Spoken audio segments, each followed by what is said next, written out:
Welcome to my channel. Today we will be talking about how SoFi compares to traditional banks.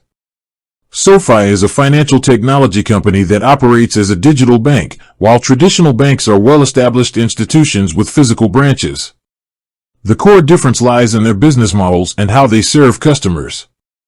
Traditional banks offer a wide range of products like checking and savings accounts, loans, and investment services.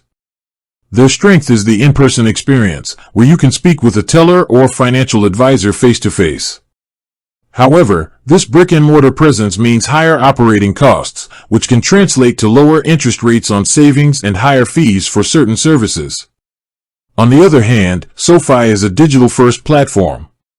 This means they have a much lower overhead, allowing them to offer more competitive rates on savings accounts and lower fees.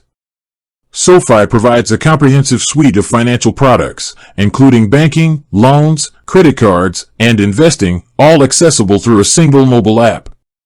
While traditional banks are known for their established presence and personalized in-person service, SoFi provides convenience and a streamlined digital experience.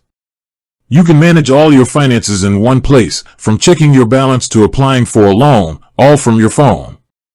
SoFi also offers perks like free financial advising and exclusive member events. In essence, the choice between SoFi and a traditional bank comes down to your personal preferences. If you value in-person service and prefer managing your money with a physical branch, a traditional bank might be a better fit.